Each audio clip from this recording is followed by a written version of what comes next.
We are Double Helix. I'm Janice McCoy. And this is Jung-Ah Kim. And we are reviewing Tomorrow and Tomorrow by Thomas Sweterlitsch. That's how you say his name. I think so. So, let's give you a quick summary of what it's about. John Dominic Blackstone investigating the unsolved death of a young woman. On the way, he encounters thugs, ominous men in power, and a mysterious, elusive, and beautiful woman who may not be what she seems.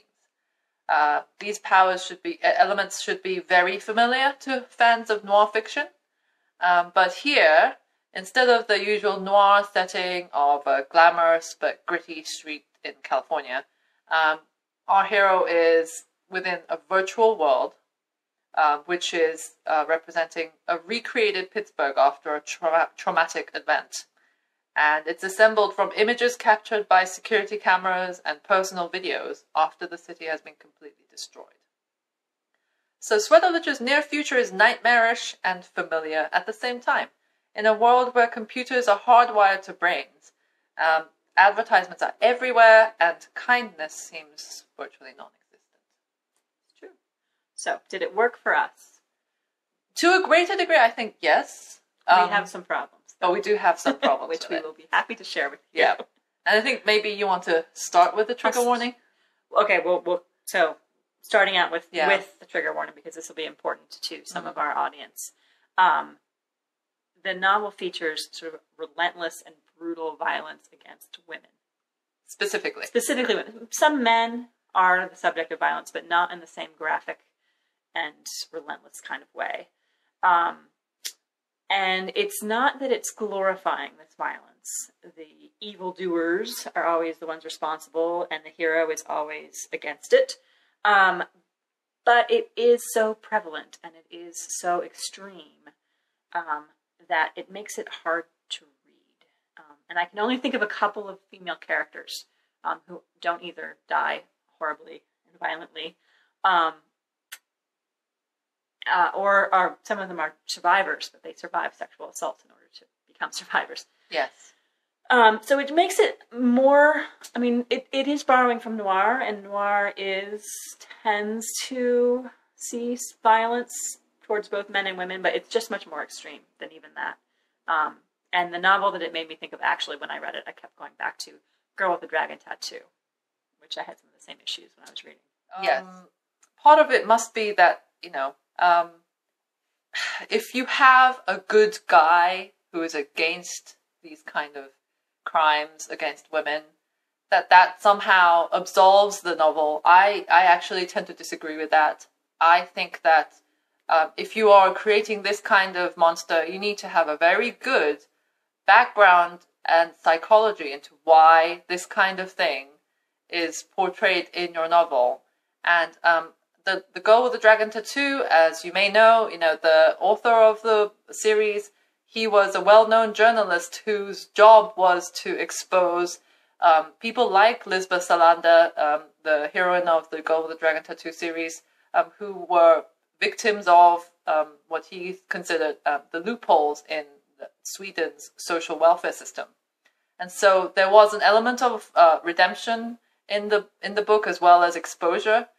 And you may criticize him for that, but he actually was trying to serve a purpose with his characters going through such horrific crimes, and also to see a form of redemption. So call it what you will, but there was some sort of well-intended guidance on that part. Here, I'm not so sure I see that kind of small sliver of silver lining on the portrayal of these women as the victims of these horrific crimes. The novel doesn't ever go into what happens to the murderer that he would do this kind of thing. And here's where we diverge slightly. Yes. Because we are not reading... Girl with Dragon Tattoo is set in basically contemporary Sweden. Yes. This is the future. And I believe that our author is putting a lot of the burden for the creation of the monster and of the situation on what has happened to society in the future. And I don't think it's giving away too much to tell you that this future envisions a world where we are bombarded by advertisements that shamelessly use both violence and pornography, sometimes combined, just constantly everywhere you look. So my feeling is that perhaps this murderer is a product of the society. And that's not to excuse him. But what I think is being truly condemned in the book is a society that thoughtlessly uses its media to just view pornography and violence constantly. And I think he might have a point, because we do seem to be kind of heading in that direction. I don't know what the solution is, but this to me is a warning. Be careful what the content is of our social media. Because I would have to go research this, but I believe there is science that connects attitudes towards women and the kind of media content that you are exposed to. Right. So, just throwing that out there as a possible saving grace. Right.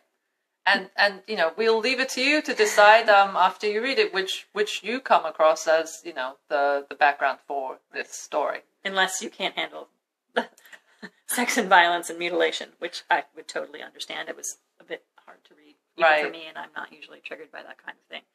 But let's talk about some of the positives now that we've covered the horrifyingly negative aspects of this novel.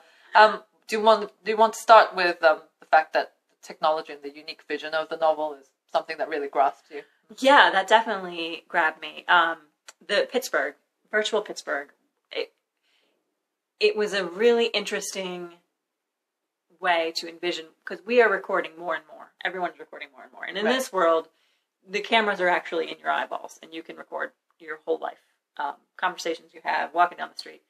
And so after Pittsburgh is destroyed, everyone who had any footage uploaded it to some kind of archive, central archive. It's called the archive. And they were able to use that to create virtual Pittsburgh. And I kind of loved how that worked. Yeah, I have to say that was one of my favorite parts in the novel. Yeah. When the author is describing this wonderful virtual reality, it's actually rather touching in a way. Is.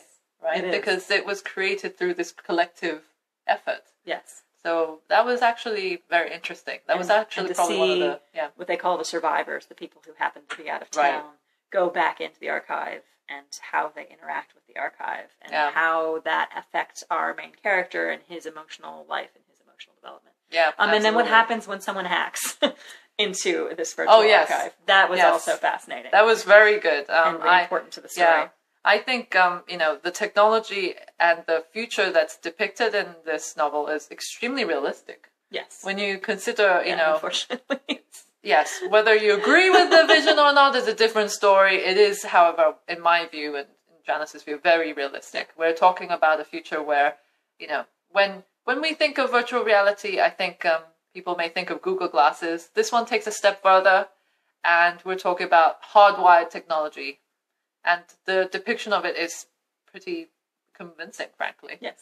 Oh, and they're different classes, right? Have the cheap interfaces, which work okay, and then our hero at one point gets an upgrade, and you can see how that changes his life. Exactly, and it's probably going to be the truth. When, with the conversations we have about net neutrality now, I think it actually is very realistic. He gets fewer ads too when he has stuff more expensive, right? So you're more of a victim when you're poor, which is totally the direction we're going in, sadly. So yeah. Yeah, I mean, I thought it was very, very interesting. The other thing that was very interesting for me was the actual hero. The hero, John Dominic Blackston, is unashamedly a guy with problems. Yes. And the thing is, the author has done such a good job of creating this character. It's very realistic. The string around him of issues is extremely realistic. The depression, the drug use, without weighing the story down overly. No, I didn't somehow it does become part of the story. It is part of the story, but I didn't. Sometimes when I read about depressed characters, I find myself depressed. Yes, but yes. It was part of the story without being relentlessly in your face about his problems. And it was also very realistic too, the way that it was depicted. Yes. he's not a guy who is unable to function at all. No. In fact, he can hold down a job, not very well necessarily, but he has problems, and the author depicts them in a way that makes it extremely realistic and also very sympathetic. Very sympathetic. Yeah. And so you have to sympathize with him, because this is not just some sad loser. This is potentially one of the most what's the right word? One of the best portraits of an anti-hero, I think, that I've come across in a while. So, and I personally really enjoyed the writing. I thought it was really good, strong writing. It was good. It carried the story. I love a mystery, so right. You get me to read anything if I get to figure out who done it. Right. Yes. So that was enjoyable for me. Yes. The ending, I think both of us were slightly dissatisfied with, for reasons we can't really get into without giving things away. But we'll be really interested to hear what people think of the ending. I thought it just sort of fell flat a little bit. Right, and perhaps it's going to be reworked, because we have found out that it was acquired. The rights to the film of the novel has been acquired by Sony Pictures, I believe. So it may be coming to a cinema near us very soon. That would be interesting. And I think possible, because the sci-fi elements here are so conceptual that I don't think you'd have a hard time filming it. It's not like there are spaceships or aliens or anything. No. This is all set in a pretty strangely, scarily grounded future. Yes. Yeah. So I guess the conclusion we have is that, it has some really great stories, great ideas, very absorbing mystery, but sadly preoccupied with rape, murder, and mutilated women. So that might not sum up as totally a truly enjoyable experience. I didn't enjoy a lot of it, I will have to admit. Yeah. So that's our conclusion.